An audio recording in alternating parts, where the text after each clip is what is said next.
welcome to the Hamster Wheel for another week, and this week's show is brought to you by Nike, because apparently this program is even less on the nose than Lance Armstrong. Yes, Lance Armstrong's fall from grace this week has left the world of cycling in tatters. In fact, cycling's image hasn't suffered this badly since Tony Abbott took up the sport.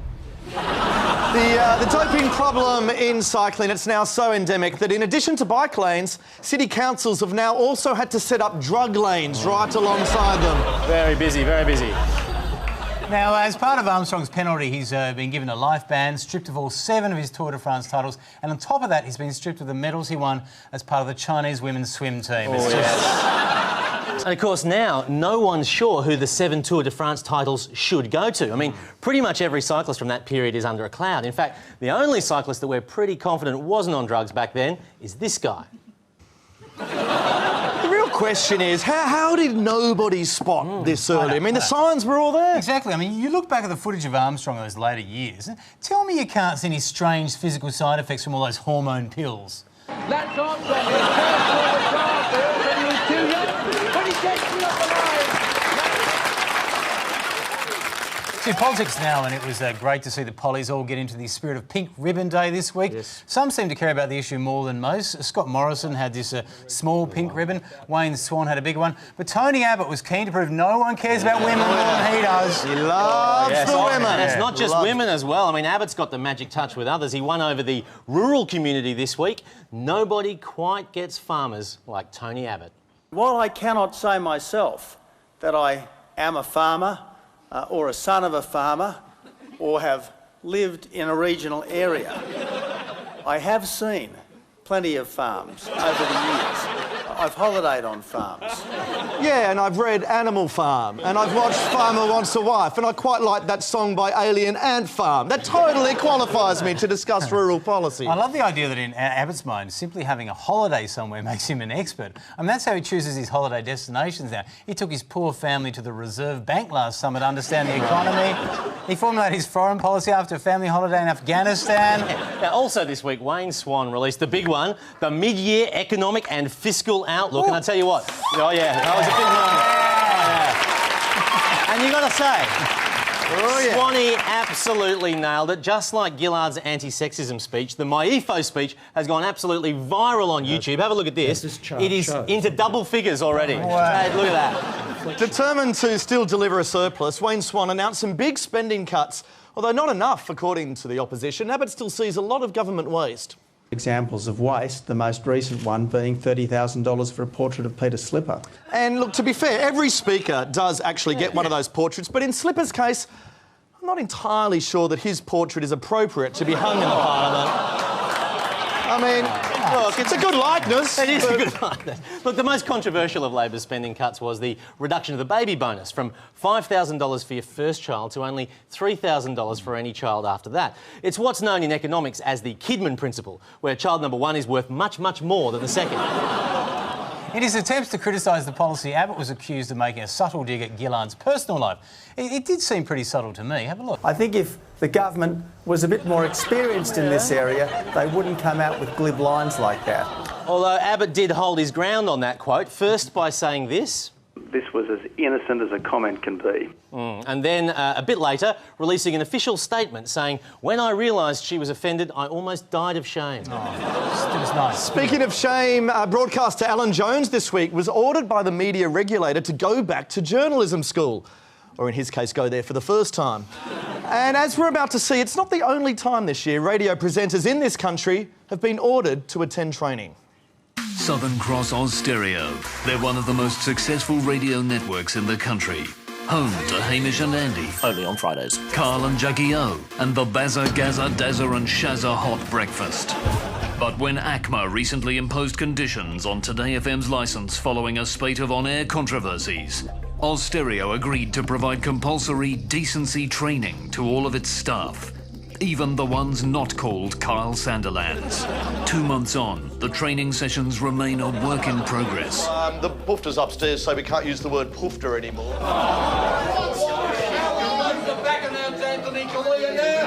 In this typical session, the trainer takes the on-air presenters through a list of banned words no longer deemed appropriate to use on the air.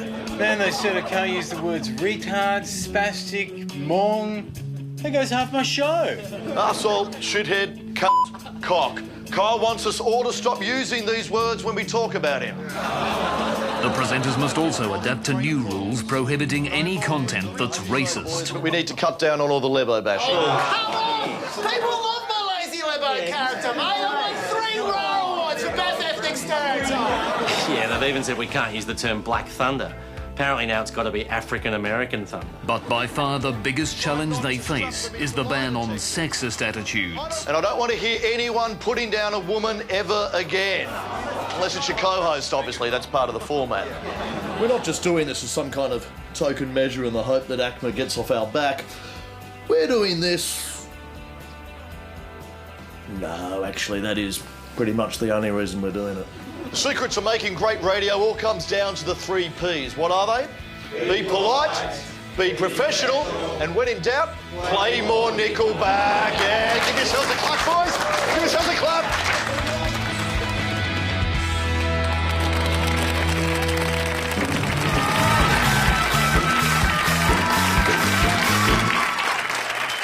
Welcome to Inside the Wheel. Now, there is nothing Australians like more than being linked to major international events. It's just amazing how integral we are to so many important stories. The Mars landing. The Australian connection to the day is it's landing in an area called Gale Crater, which was named for an Australian astronomer from more than 100 years ago. Neil Armstrong's death. An Australian was also the last to interview the notoriously media-shy Armstrong just last year. The Batman killer. The gunman coloured his hair red and told them he was the Joker, apparently inspired by the character played by our own Heath Ledger. It brings a tear to the eye. It does, doesn't it? But with this week's Security Council seat, Australia has finally earned a true token presence in something important. Argentina, Australia and Rwanda are elected members of the Security Council. I loved it. And Bob Carr was leading the celebrations. He was going off. As soon as I can, I'll be having a generous cup of hot water, boiling water with a slice of lemon. Oh, a slice of lemon. The man knows how to party, doesn't he? Oh, in fact, everyone is now living it up Bob Carr style. Bob Carr wasn't the only one who was happy. Peter Reith. Now, that man was over the moon. Look, I'm happy that we won. Now, that is a happy face if ever I saw one. I think he might have just celebrated by eating one of Bob Carr's slices of lemon. But, I tell you what, I know sales of ecstasy have skyrocketed since they replaced the smiley face with Reith.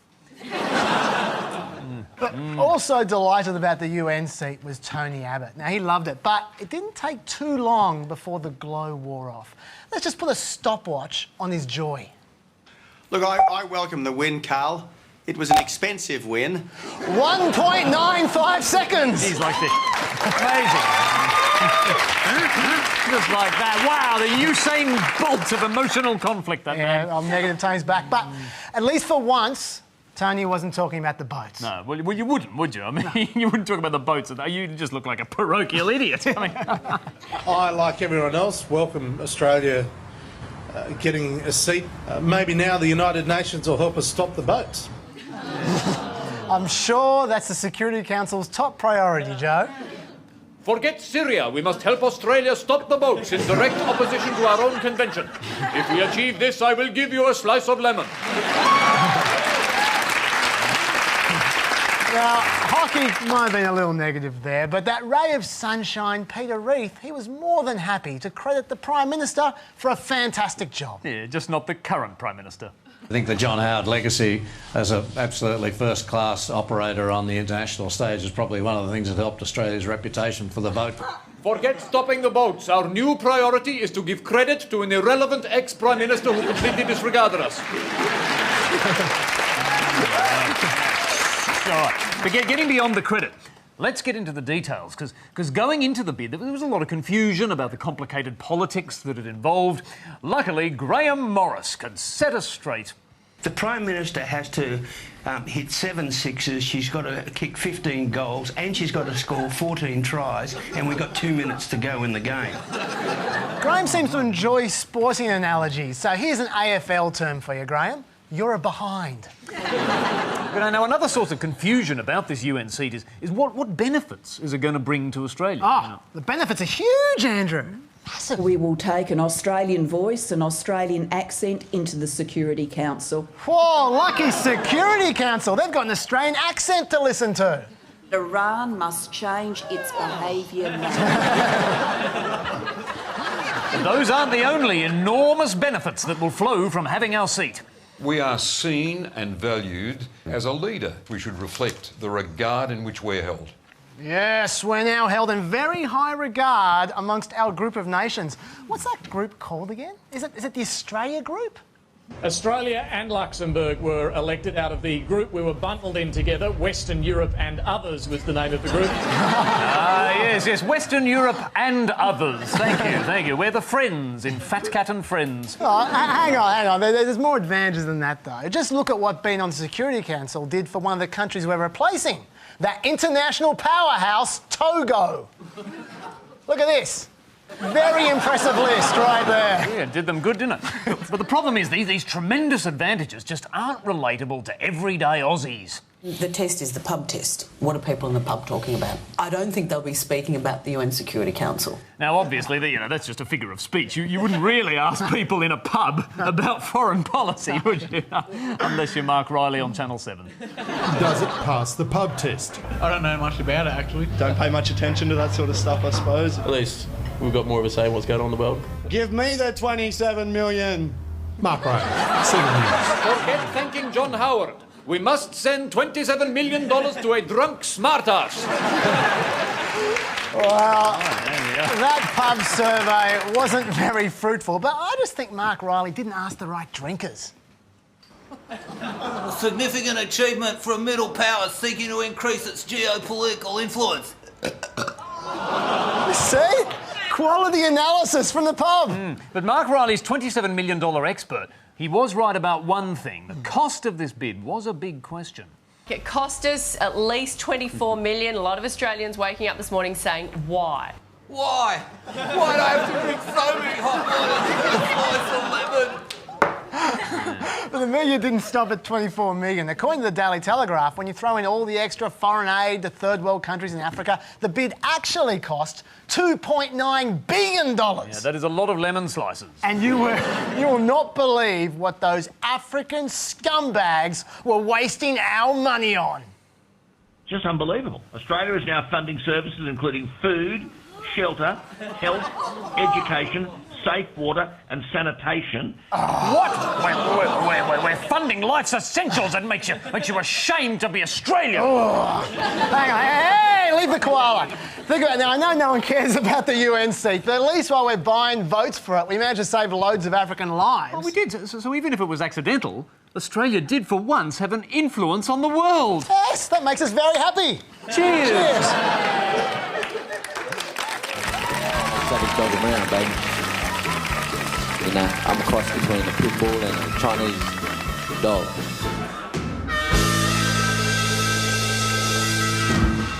Q&A. Back in the days when you still watched it, you may recall the on-screen tweets, always annoyingly in the way whenever guests fall over, and annoyingly not in the way whenever Jared Henderson's talking. Broken down, there's only 3 types of tweets that ever make it onto Q&A. The first type is praise.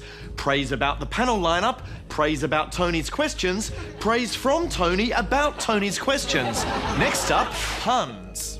Without exception, these always involve some kind of tortured pun on the phrase stop the boat. And finally, it's blah blah for PM, where the week's least objectionable panellist gets championed to be our next Prime Minister. Or our next host of PM, it's not really clear.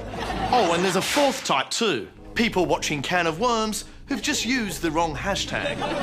But who actually writes the tweets on Q&A? Well, in a world exclusive, the Hamster Wheel will tonight uncover one of television's darkest secrets. In a TV First, we'll be taking a camera crew beyond this ominous doorway. But be warned, what you're about to see could shock you. This is the Twitter sweatshop that Q&A doesn't want you to know about. Foreign child labour, many of them as young as 12, spend up to 15 hours a day composing the inane tweets that appear on Q&A. वो लोग मुझको 1000 tweets हर रोज देते बहुत मुश्किल है वो जो हिल्डेब्रांड है ना वो खुद भी इतना नहीं लिख सकता They have no breaks, no sunlight, and are forced to work alongside needy comedians and Triple J presenters who still voluntarily tweet for the program. हमारे तो कोई पसंद नहीं है हमने तो यही रहना है पर वो टॉम बेला उसका क्या बहाना है This is Parmesh, who's been manufacturing tweets on the boat people issue for Q&A since he was just 7. A standard day involves having to tweet "there is no queue" over and over until his hands can no longer take it. Soft cock. When we approached Tony Jones for a comment, he refused to answer our questions. Tony Jones, why don't you answer my questions? So I decided to re-ask my question in a form he's more accustomed to. Our next question is a video. It's from Chris Taylor. Tony, why are you using child labour sweatshops to produce all your tweets? OK, we'll take that as a comment. If you're shocked by what you've seen tonight, then you can make a stand. During Monday's Q&A, join the Twitter conversation using the hashtag #ShameQuandaShame. Or if you must, Parmesh for PM. Even if we can't stop the boats, we can stop the tweets. A blind man in northern England has been tasered by police after they mistook his visual aid stick for a samurai sword. As the most feminine member of the chase, I felt incredibly empowered by Gillard's recent takedown of Tony Abbott in the Parliament. It had a huge impact and it's still going viral around the world. The closest Tony Abbott's got to a viral video, by contrast, is this meme created by Malcolm Turnbull.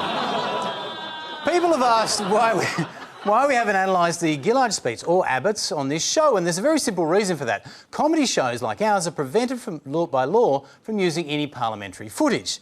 And we've been told that the reason for this is that pollies want to maintain, and you may be surprised by this, the dignity of Parliament.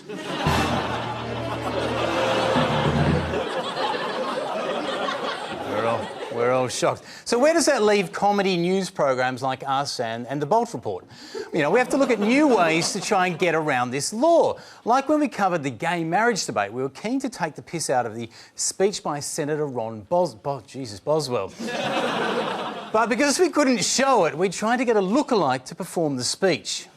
Two mothers or two fathers cannot raise a child properly. Who takes a boy to football? Who tells him what is right from wrong? What does he do? Go along with the two mums? Oh. Now, unfortunately, Jabba didn't want to be linked to Ron Boswell, so now we've even reached the point where we have to start asking politicians to reenact their own speeches outside of the Parliament so we can show them. So could you possibly re-say your thing about not being able to have gay parents taking their kids to football? What do you think about that? You said... utter idiot? No, I'm just quoting your words. Am I a complete utter idiot? No, you aren't. That's the point. We want to be able to use your words, so we can't use them. You see, you can show I'm a complete utter idiot, but I can't show you're a complete utter idiot. OK, so why would Ron repeat that speech? Even he's embarrassed by it. But what if we ask politicians to recreate their finest moments? You know, speeches of historical significance, like when during the debate over the National Disability Insurance Scheme, Christopher Pyne yelled out, "And a unicorn." Can you just play the role of Christopher? We're trying to recreate... No, we're trying to recreate Parliament. Can you just do yourself, your interjections? A unicorn. And you gave it more than that. You gave it more than that. I don't think I've ever said that. You have said "and a unicorn." It's in Hansard. Goodness, why did I say that? Why do you say anything? You could have gone viral, Christopher. And then on asylum policy, I mean, you would think that when Gillard passed the Pacific Solution this year, that we could show old footage of her bagging out that very policy in Parliament. But no. So we had to try and find the nearest thing we could to a red-headed politician. Labor will end the Pacific Solution, the so-called Pacific Solution, the processing and detaining of asylum seekers on Pacific Islands because it's costly, unsustainable and wrong as a matter of principle. That's good. That was good. Has it really come to this? We have to use Kevin Andrews to play our Prime Minister? Oh, look, it's time we change this law. All we need is a champion of free speech, and I know just the man. And free speech is often rude speech, obnoxious speech, objectionable speech. If you are not allowed to offend people, you don't have free speech. See, free speech can be rude and offensive speech. Even the giant arsehole gets it. We need to make Abbott himself the great reformer, but I just had to catch him first.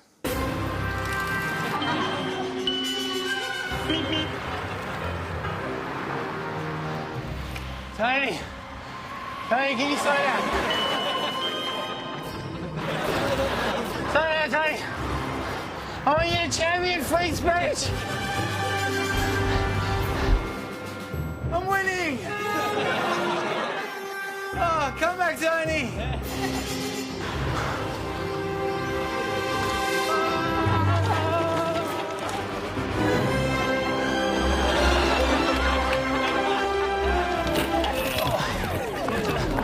Tony!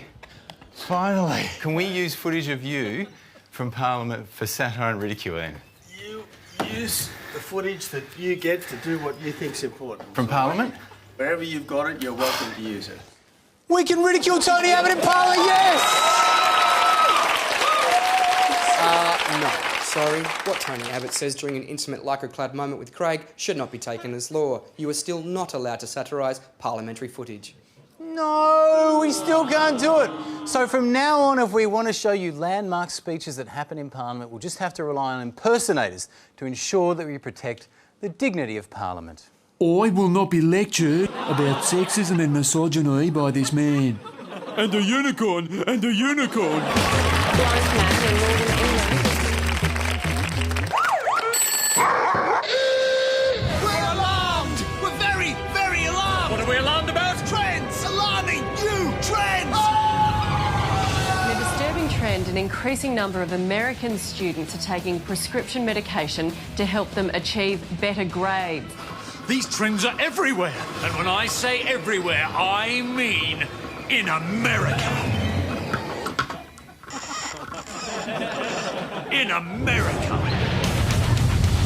When something happens in America, it always spreads to Australia too. So should parents be worried that the same thing is happening here in Australia? Sunrise Medical Editor Dr. John Darcy joins us. Morning. Good morning. Is it happening here in Australia? Look, it isn't happening to the same extent. It is a little tiny weeny bit, but generally not. I'm a little tiny weeny bit alarmed, but generally not. The media love these alarming American trends that aren't actually happening. Popping vitamin pills could become a thing of the past, with a new health craze sweeping Hollywood. Celebrities are now injecting vitamins and nutrients via an IV drip. Great! Why do this when you can do this? And the precise number of people doing this will alarm you. It appears more and more exhausted Americans are hitting private clinics for a pick-me-up. More and more? That's almost approximately equal to a fair few. It is more and more. Before, it was none. And now it's this solitary woman. Instead of feeling like energized, you feel alive. Look at the alarming trend graph from 0 to 1. And before you know it, it will be every person on Earth!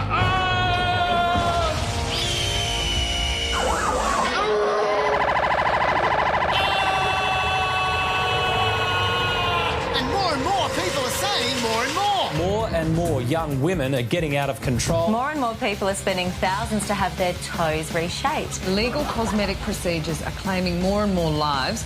Just this week, a Florida man was charged with manslaughter after a woman died from injections he gave her to enhance her bottom. That's why every woman you see on the street has a lethal ass that goes down to her knees. And there's only one person to blame. After an alarming trend of big butt deaths, police are searching for this man. I like big butts and I can't lie. But while all these trends are very alarming... And very American.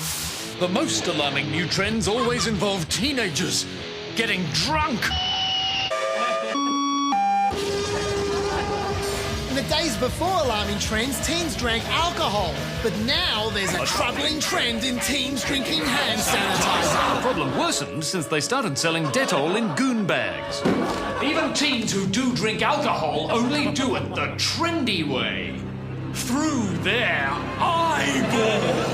A disturbing trend that's hit YouTube, and it's getting more and more popular. More and more videos like this one are popping up on YouTube.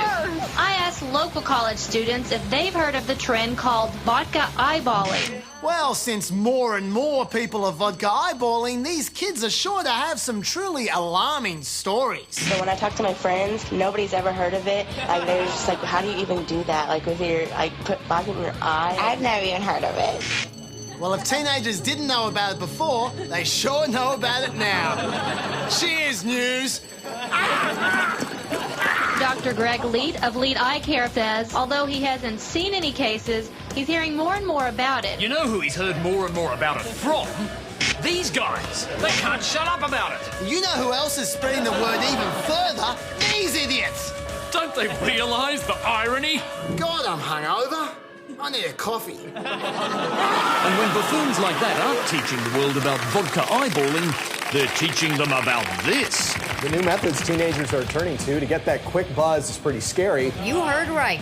Teens taking tampons, soaking them in vodka, and inserting them there. This is definitely not just girls. Guys will also use it, and they'll insert them into their rectums. It's a very sophisticated way to enjoy a tipple. Even James Bond has joined the trend. Vodka martini. Anally inserted. It's all the police can do to contain this rampaging menace. Please count to 10 from your arse or arses. Okay, time out. So, look, no one pours vodka into their eyes. No teenagers get off on drinking hand sanitizer. And there is no roving band of arse police. Isn't there? Why am I doing this then? The only reason these trends would ever happen is if some idiot got an idea from watching them on the news. Oh, I've got an idea! To get really drunk, you just grab a tampon, soak it in sanitizer, stick it up your rectum and put it in someone's eye! You drunk yet? I don't know. But I do know that more and more people are doing this. Call the news!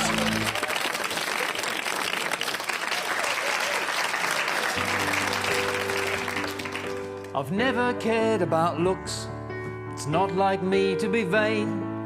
When it comes to charisma, I'm less Clooney and more Wayne. But if I can make one appeal to the press, a rare narcissistic request, I'd ask them politely but slightly forthrightly that if I should die in a tragedy, don't use this as the photo of me. There's others to choose from, like ones where I booze on with Eddie or Stephanie Wright. And don't even mind if all of mankind see the pic where I'm wasted on ice. There's nice pics with my mother, and pics with my lover, and pics from the time I liked Kevin. And I wouldn't complain if they ran a freeze frame of me selling out on Channel 7. So if I'm ever abducted or mugged or shot or tortured by Taliban thugs a lot, I don't care if they grill me or chillingly kill me, so long as I'm not then abused by having this photo on Channel 10 News. I hope I'm not sounding precious, and I know that all things must pass.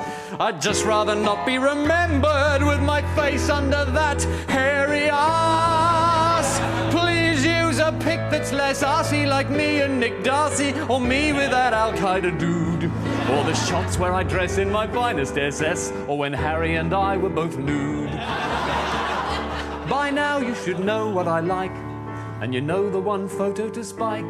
But if you still choose to use it and refuse to lose it, well, I guess that's still slightly less crap than the shot they took right after that.